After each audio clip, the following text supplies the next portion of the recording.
Buletin Didik 29 Januari bersama saya Tarushdin Muhammad Nazri. Assalamualaikum dan salam sejahtera. Menteri Kanan Pendidikan Datuk Dr. Razzie Jidin menerima kunjungan daripada Menteri Belia dan Sukan Datuk Seri Ahmad Faizal Azumu dan Pegawai Kementerian Belia dan Sukan KBS. Kunjungan itu bagi membincangkan perkara berkaitan pembangunan belia dan sukan yang melibatkan murid serta guru di bawah KPM. Menerusi perkongsian Datuk Dr. Razzie di Facebook, pertemuan itu turut membincangkan usaha dan pendekatan untuk memupuk budaya sukan dalam kalangan murid. Selain itu, kaedah bagi mengoptimumkan penggunaan fasiliti sukan kedua-dua belah pihak antara agenda yang dibincangkan. Dalam pada itu, pembangunan bakat sukan daripada peringkat awal anak-anak turut menjadi tumpuan KPM dan KBS.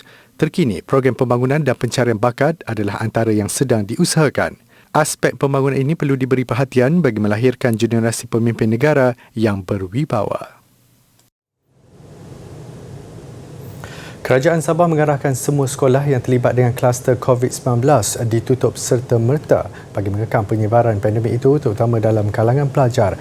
Menteri Kerajaan Tempatan dan Perumahan Sabah Datuk Masidi Manja berkata penutupan sekolah itu dilaksana untuk tempoh 2 hingga 3 minggu tertakluk kepada pengesahan Jabatan Kesihatan Negeri Sabah. Beliau yang juga jurucakap COVID-19 Sabah dalam satu kenyataan berkata, ia berikutan kluster institusi pendidikan telah mencetuskan kebimbangan dan menjadi agenda perbincangan mesyuarat Jemaah Menteri Sabah berkaitan kes di beberapa sekolah di negeri itu. Sejak 1 Januari sehingga semalam, terdapat 10 kluster institusi pendidikan dikesan di Sabah. Terbaru kluster Batu 24 Nabalu direkodkan semalam melibatkan jangkitan di 3 daerah iaitu Kota Belud, Tuaran dan Kota Kinabalu. Kes indeks kluster itu seorang wanita tempatan berusia 31 tahun didapati positif pada 17 Januari dan saringan terhadap kontak keluarga mengesan 3 pelajar sekolah kebangsaan Dallas, Kota Belud positif. Saringan terhadap kontak rapat mengesan 3 lagi kes positif. Sehingga semalam, 22 kes dikesan melibatkan kluster berkenaan. Semua kes positif telah diasingkan dan diberi rawatan yang selanjutnya. Selesai program #KPT Prihatin di Terengganu, Menteri Pengajian Tinggi Datuk Seri Dr. Nuraini Ahmad terus berkunjung ke Politeknik Sultan Salahuddin Abdul Aziz Shah PSA Shah Alam siang tadi. Kunjungan itu bagi meninjau keadaan di lokasi berkenaan yang terkesan akibat ribut kuat petang semalam. Melalui perkongsian di Facebook KPT, kunjungan tersebut dimulai dengan taklimat daripada pengarah PSA Dr. Muhammad Zahari Ismail berkenaan situasi dan kerosakan yang dialami sekitar institusi itu. Pada kunjungan itu juga, Datuk Seri Dr. Nuraini melahirkan rasa syukur kerana kemusnahan hanya melibatkan harta benda dan tiada kecederaan yang berlaku kepada warga PSA. Turut sama dalam lawatan tersebut ialah Ketua Pengarah Pendidikan Politeknik dan Kolej Komuniti Zainab Ahmad.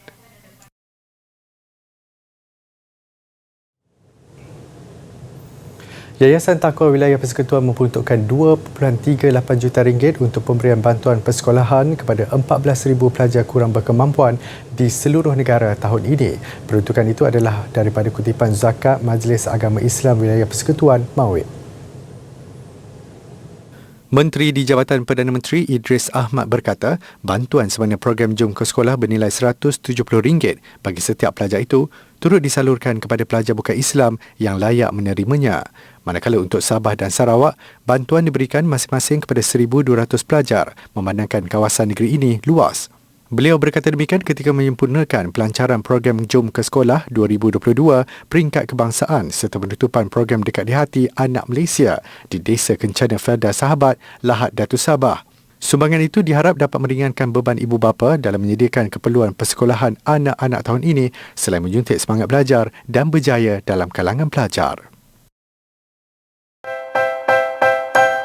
Kecerdasan buatan ataupun artificial intelligence adalah keupayaan komputer dan robotik untuk melakukan perkara yang sama dengan manusia, tugas-tugas yang biasanya dilakukan oleh manusia dengan memerlukan kecerdasan dan kebijaksanaan manusia. Jadi ia mampu dilakukan oleh komputer.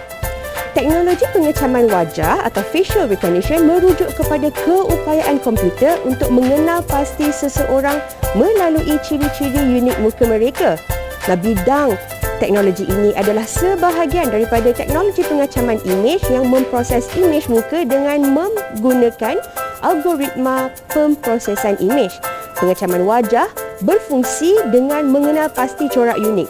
Sistem ini menggunakan kamera yang merekod imej seseorang dan diproses melalui algoritma pengecaman wajah untuk mengenal pasti corak unik di muka seperti jarak antara mata, jarak di antara dahi hingga ke dagu dan panjang rahang. Dan kemudian maklumat ini akan dibandingkan dalam rekod yang ada dalam pangkalan data untuk mendapatkan padanan yang tepat. Pada tahun 2018, Universiti Teknologi Petronas telah melaksanakan pengacaman wajah untuk merekod kehadiran pelajar dan setahun kemudian, Sunway University pula menggunakan teknologi ini untuk mengawal akses ke perpustakaan kampus.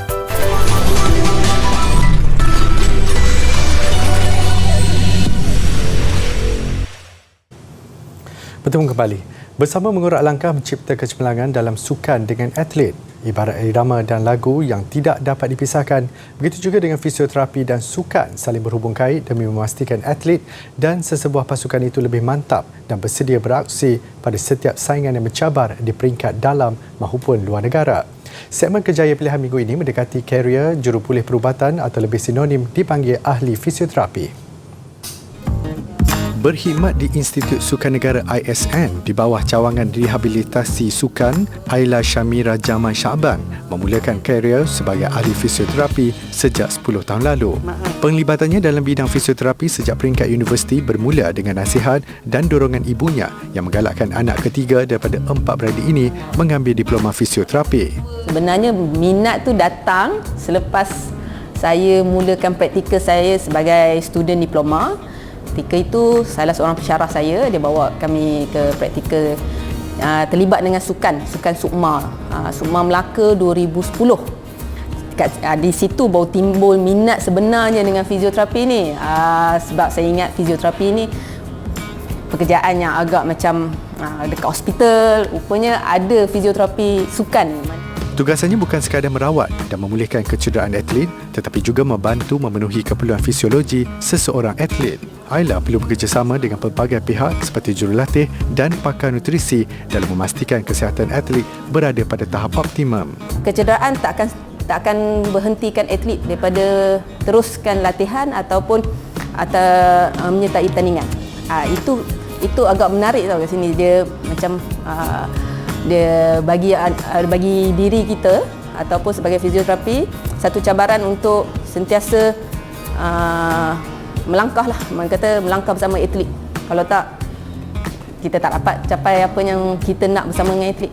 Menariknya tentang karier ini, Aila berpeluang ke temasya-temasya sukan besar bagi membantu mempersiapkan atlet dari segi fisiologi dan beberapa aspek lain sebelum seseorang atlet atau pasukan mula bertanding. Tidak kira atlet normal atau atlet para, setiap daripadanya meninggalkan memori yang cukup berharga sepanjang karier wanita kelahiran Jitra Kedah ini. Cabaran yang paling menarik yang tak boleh lupa saya sampai sekarang saya tergelak. Sebelum pertandingan, atlet perlu warm up. Dan untuk Paralimpik, dia perlu fokus. Untuk atlet para dia fokus. Dia ambil bahagian pada olahraga. Ketika itu dia minta kepada saya adalah coklat Cadbury, mana untuk dia rasa lebih bertenaga. Ketika saya tengah bantu dia stretching, kat situ bila saya kata saya tiada, dia meltdown. Maknanya para atlet ni ada special treatment sikit, dia meltdown. Kat situ saya habiskan masa dekat 2 jam mencari coklat Cadbury supaya dia boleh bertenang kembali untuk masuk pertandingan. Sebagai individu yang sentiasa bersama atlet dan mengetahui keperluan fisiologi atlet, Aila adalah orang pertama yang menilai keadaan atlet sekiranya cedera di lapangan sebelum memaklumkan kepada pegawai perubatan mengenai kesesuaian rawatan kepada atlet. Berbeza dengan doktor, jururawat maupun tukang urut, kerjaya ahli fisioterapi adalah profesion berasaskan sains dan mengambil pendekatan keseluruhan insan untuk kesihatan dan kesejahteraan termasuk gaya hidup pesakit. So, jangan risau kalau adik-adik masih rasa celaru ataupun masih confused, jangan risau. Kenal dulu apa itu kerjaya fisioterapi. Sebab cita-cita saya kecil-kecil nak jadi askar. Saya minat dengan senjata tapi bila dah besar kenal dengan fisioterapi, senjata saya adalah tangan saya dan ilmu saya untuk bantu atlet. Trafik sesak berikutan peningkatan kenderaan sempena cuti perayaan Tahun Baru Cina di Lebuhraya Kuala Lumpur, Karak. Lebuhraya Pantai Timur LPT menerusi Twitter melaporkan aliran trafik sesak bermula dari Lebuhraya Lingkaran Tengah MRR2 sehingga ke Plaza Togombak menghala Kuantan. Kesesakan sepanjang hampir 6 km turut dilapor berlaku dari Plaza Togombak hingga ke kilometer 26.2 menghala Kuantan. Selain itu, kesesakan berlaku sepanjang 6 km dari kilometer 45.5 hingga 51.3 menghala Kuantan, Bukit Tinggi, Lentang.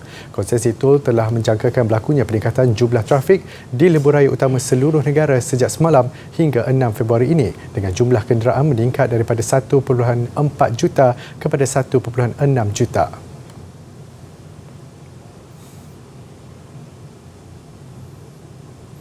Dalam pada itu, terdapat pengurangan 10 km sejam had laju melibatkan jalan persekutuan dan jalan negeri di seluruh negara berkuat kuasa Selasa lalu hingga 8 Februari. Kementerian Kerja Raya memaklumkan pengurangan berkenaan adalah bersempena perayaan Tahun Baru Cina yang akan disambut pada 1 dan 2 Februari.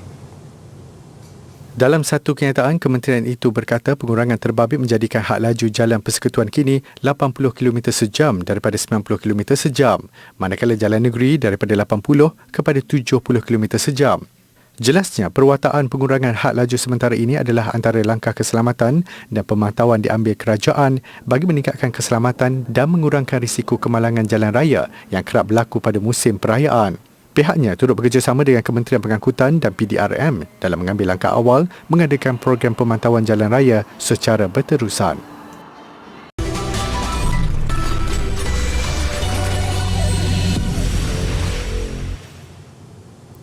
Berbaki 2 hari sebelum Tahun Baru Cina, sama seperti setiap perayaan yang diraikan pelbagai kaum di Malaysia, setiap daripadanya pasti mempunyai tradisi turun-temurun tersendiri termasuk kaum Cina.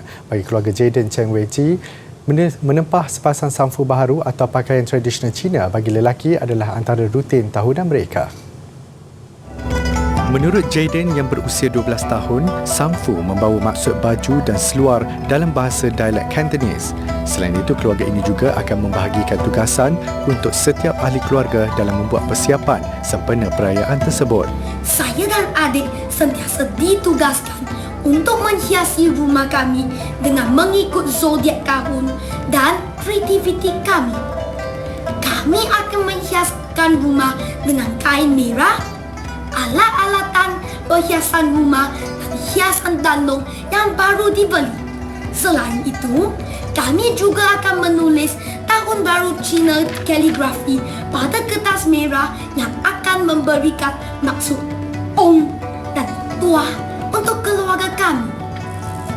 Salah satu aktiviti persiapan Tahun Baru Cina yang saya paling sukai ialah mengikut ibu bapa ke pasar raya untuk membeli limau lokam, hamper, kuih muih dan biskut Tahun Baru Cina untuk dihadiahkan kepada saudara mara dan kawan-kawan kami. Tambahnya, lagu-lagu perayaan Tahun Baru Cina yang berkumandang di merata tempat bukan sahaja memeriahkan suasana, malah membuatkan dia lebih teruja untuk menyambut perayaan itu, terutama selepas tamatnya PKP. Dalam pada itu, Jayden mengakui tahun ini dirasakan begitu istimewa kerana tahun harimau mengikut kalender Cina sama seperti tahun kelahirannya. Dia juga tidak sabar pulang ke kampung bertemu datuk dan neneknya untuk makan besar kerana sebelum ini mereka hanya mampu bertemu secara maya. Dan seperti kanak-kanak lain, Jayden dan adiknya semestinya menaruh harapan tinggi untuk mendapat ampau atau duit raya daripada saudara mara di kampung. Namun dia sempat mengingatkan orang ramai dalam kegembiraan dan keterujaan menyambut Tahun Baru Cina, prosedur operasi standard SOP perlu terus dipatuhi di mana jua.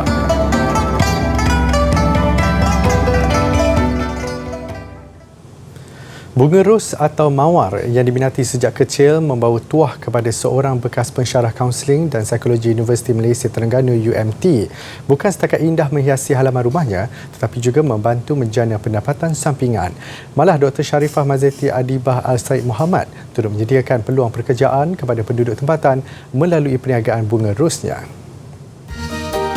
Halaman rumahnya yang persis taman di luar negara menarik perhatian ramai, membolehkan Dr. Sharifah Marzeti Adibah menyediakan khidmat terapi bunga ros percuma kepada pengunjung berdasarkan kepakarannya dalam bidang terapi seni ekspresif. Sekeliling kediamannya di Hulu Terengganu hanya dipenuhi bunga ros. Terdapat bahagian menghasilkan adunan untuk benih dan penghasilan baja organik di bawah jenama Zeti Roses selain tempat menanam benih dan membaja. Ladang ini menjadi tumpuan setiap hujung minggu, baik yang mahu melawat untuk khidmat terapi atau memborong benih. Hobi menanam ros ni dah nak masuk 11 tahun. Okey, dah 11 tahun lah saya menanam pokok ros. Hanya bermula dengan hobi and then ada permintaan, saya hasilkan produk baja sendiri, baja organik. Okey, saya hasilkan tanah campuran khas untuk ros pun hasil daripada R&D sendiri. So daripada jualan hanya menjual ataupun pasarkan jualan pokok ros dan produk-produk asas penjagaan pokok ros, kini telah pergi kepada menghasilkan produk kecantikan berasaskan pati ros, berasaskan bunga ros. Ratusan jenis pokok bunga mawar ada di sini, antaranya English Roses, Hybrid Teas dan Grandiflora. Kajian yang beliau lakukan juga berjaya membuktikan bahawa tanaman ini subur bukan hanya bergantung kepada cuaca sejuk, tetapi paling penting adunan tanah, baja dan cara penjagaan yang betul. Dan ros ni bukan sekadar terapi minda, bukan juga terapi untuk emosi jiwa kita, spiritual kita. Dia juga adalah satu bentuk aromaterapi dan satu hobi yang boleh mengeratkan hubungan kita suami isteri dan keluarga, dan satu terapi yang boleh beri kebahagiaan kepada semua orang. Saya percaya semua orang bila tengok bunga ros yang pelbagai, warna-warni, kelopak dia yang cantik, kelopak dia yang pelbagai, akan rasa tersentuh dari segi emosi, akan rasa gembira melihat kembangan-kembangan roses. Itu pun satu terapi sebenarnya, satu kebaikan lah yang boleh kita berikan kepada semua orang. Spesies bunga berkualiti ini turut menembusi pasaran di Indonesia dan Turki. Di nursery ini juga terdapat tanaman beberapa spesies pokok anggur. Casa Loca Guatavita di pinggir Bogota kini menjadi tarikan terbaru pelancong di Colombia. Lebih dikenali sebagai rumah terbalik, semua perabot di dalamnya disusun dalam arah bertentangan berbanding perabot dan bangunan biasa. Pembinaan rumah terbalik ini mempunyai kecondongan 5 darjah ke kiri dan 5 darjah ke belakang bagi menghasilkan ilusi optik kepada pengunjung.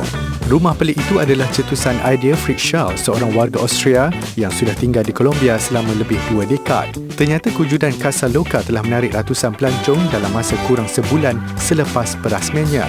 Pembinaannya bermula 2 tahun lalu. Walaupun telah siap dibina, perasmian Casa Loca terpaksa ditangguhkan berikutan pandemik COVID-19 yang melanda dunia ketika itu. Dan pada 8 Januari lalu, rumah ini akhirnya secara rasmi dibuka kepada pengunjung. Menurut penciptanya Fritz Schall, pembinaan Casa Loca bukanlah suatu tugas yang mudah kerana semua objeknya adalah di kedudukan yang berlawanan dengan rumah sedia ada.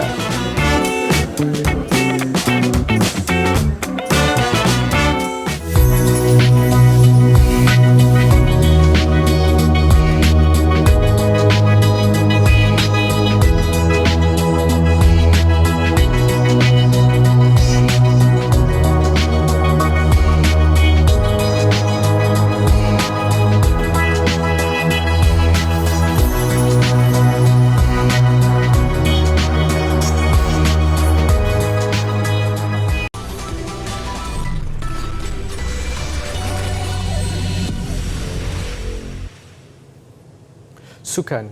Pemain beregu wanita negara Lee Mengyan menjadi pemain terbaru mengumumkan meninggalkan Persatuan Badminton Malaysia BAM.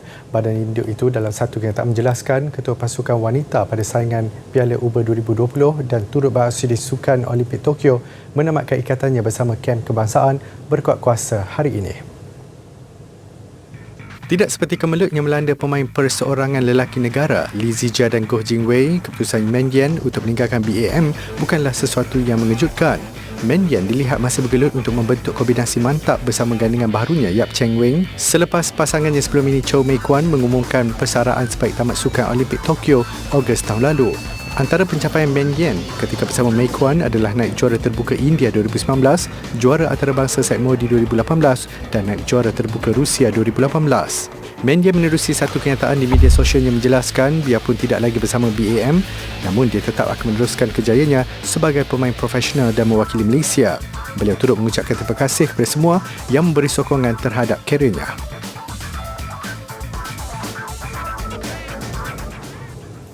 Juara bertahan Liga Super Johor Darul Takzim terus giat mempersiapkan pasukan menjelang musim baharu 2022 apabila dijadual menentang kelab Latvia Riga FC malam ini pada aksi ketiga pramusim di Dubai, Emirat Arab Satu UAE. Sudah pasti keyakinan dan motivasi Harimau Selatan semakin bertambah selepas berjaya melakar kemenangan 1-0 ke atas kelab UAE Shabab Al-Ahli. Pemain import baharu Musa Sidibe muncul juara JDT apabila menjaringkan gol tunggal perlawanan ketika turun menentang salah satu pasukan yang beraksi dalam saingan Liga Juara-Juara Asia ACL musim ini, Shabab Al-Ahli. Ini merupakan gol kedua pemain import kelahiran Mali itu bersama JDT dan tidak mustahil dia akan menjadi pilihan Benjamin Mora di bahagian serangan untuk bergandingan bersama Bergson da Silva dan Fernando Forestieri dalam saingan Liga Malaysia musim ini. Selain itu, JDT juga dijangka menggunakan Hikmat Syami Syafari dan Khalid Murga apabila masing-masing diberi peluang untuk membuat penampilan sulung bersama juara Liga Super 8 kali berturut-turut itu di Dubai.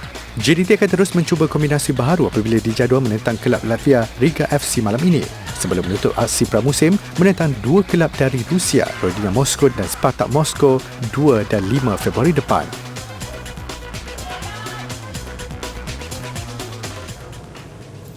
Terengganu berjaya meneruskan rentak kemenangan dalam saingan Liga Futsal Premier Malaysia MPFL 2022 selepas mengatasi TRW Kelantan FC dengan keputusan 4-2. Turut melakar kemenangan adalah Negeri Sembilan yang menewaskan KPT PST Mustang 3-2 manakala Kuala Lumpur mendudukkan Perak 4-1. Selepas tewas dalam 3 perlawanan, Kuala Lumpur akhirnya meraih kemenangan pertama dalam saingan MPFL musim ini. Berdepan Perak di Kompleks Sukan pada Sedik Shah Alam, Kuala Lumpur memperoleh 2 gol pantas menerusi jaringan Ainur Rafiq Ramli dan Fadli Jafri pada minit ke-5 dan ke-6. Minit ke-17, skuad Kota Tambah Selesa apabila Izzuan Shah Adham Shah menjadikan kedudukan 3-0. Sekalipun Perak mendapatkan jurang gol pada babak kedua menerusi penjudah Farid Ashraf Kamaruzzaman minit ke-23, Effendi Muhammad Ali hanya memerlukan 8 minit berselang untuk meletakkan Kuala Lumpur Selesa mendahului 4-1. Tiada lagi jaringan menyusul, skuad bimbingan Zul Azmi Zulkifli ceria mengutip 3 mata penuh pada perlawanan keempat dan dijadual menentang KPT PST Mustangs esok.